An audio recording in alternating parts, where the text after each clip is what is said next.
momento de la consulta jurídica en Hola Habana. Vamos hoy a cerrar el ciclo que hemos dedicado a abordar los temas relacionados con la mediación de conflictos, y para ello ya nos acompaña el especialista Yoari González. Muy buenas tardes. Hola, ¿qué tal? Muy buenas tardes. Un saludo para los amigos televidentes. Muchísimas gracias por acompañarnos, porque ya estamos ansiosos por terminar este ciclo y descubrir todo lo que nos queda pendiente. Por ejemplo, el rol del mediador. ¿Qué pasa? ¿Qué deberes debe cumplir para poder convertirse realmente en un mediador? Habíamos dicho que la mediación es un proceso, digamos, un método alternativo de solución de conflictos al que se acude voluntariamente.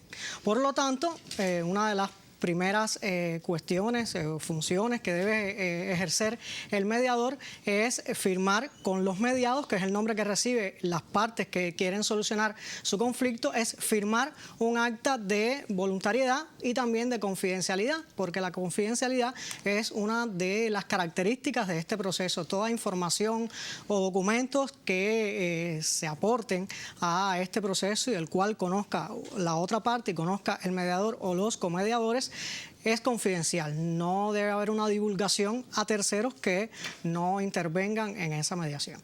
Lo otro es que el mediador, como facilitador del debate, también, aunque él no propone una solución, porque a la solución llegan las propias partes, sí debe velar porque este acuerdo resultante de esta mediación no sea contrario a la ley, al orden público, o sea, que no sea un acuerdo ilícito, sino que verse sobre cuestiones que luego puedan ser ejecutables, porque si hay algo que es contrario a la ley, entonces no pudiera ser ejecutable, y eso las partes que no son expertos en leyes no lo conocen. Entonces para eso está el mediador, para velar porque se cumpla el tema de la legalidad en estos acuerdos resultantes.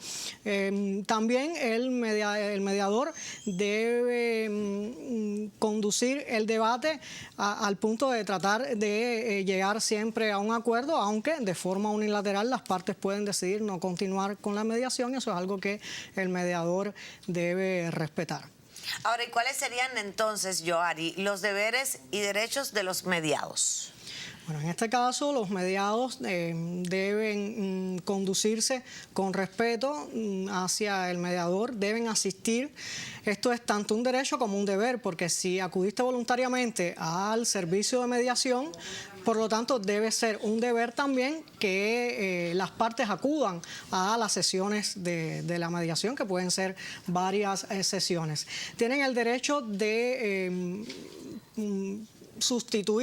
solicitar la sustitución del mediador, porque si sucede que el mediador no cumple con los principios establecidos en la ley o con los requisitos, o algo muy importante también, que el mediador tiene que ser imparcial e independiente, y hay cierta parcialidad hacia alguna de las partes, entonces los mediados pueden solicitar la sustitución de ese mediador. Incluso también, bueno, esto debería haber sido lo primero, las partes tienen el derecho a elegir al mediador, pero en caso que no sea así, porque no conozcan algún experto en la materia que deben someter a la mediación, el máximo responsable de la oficina que presta el servicio de mediación sería el que elige al mediador, pero de igual forma las partes deben conocer la identidad de ese mediador. Incluso puede haber una comunicación previa antes de iniciar las sesiones con el mediador, conocer que si es experto o no en la materia que van a someter a la mediación.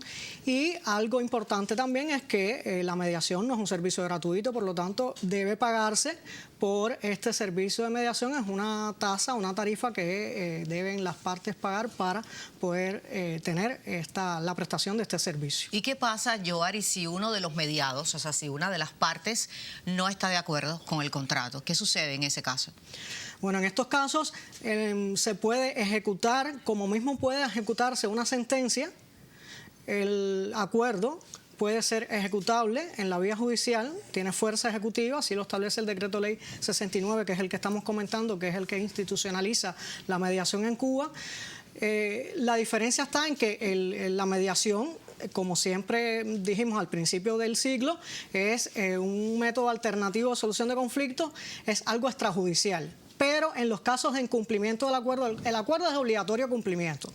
Es la solución que las propias partes han logrado llegar a esa solución. Por lo tanto, es obligatorio cumplimiento. Si una de las partes no quiere cumplir, ese acuerdo se homologa en la vía judicial y tiene los mismos efectos que puede tener una sentencia. Pasa por un proceso de ejecución y puede llegarse entonces al cumplimiento de esta manera.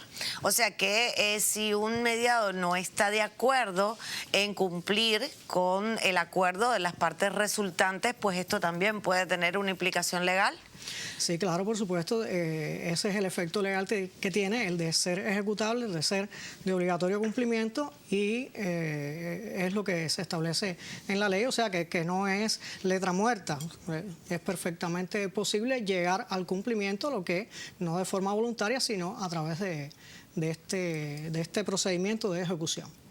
Perfecto, entonces yo creo que hemos un poco que abarcado todo este procedimiento y que las personas un poco sepan, ¿no?, de qué va cuando están en medio de un conflicto, y que además que pueden apelar, porque a veces por desconocimiento pues no lo hacemos y no tenemos idea de que existe una persona que desde el punto de vista legal puede servir como de árbitro, vamos a decirlo de una manera más popular, para poder ayudarnos a resolver un conflicto.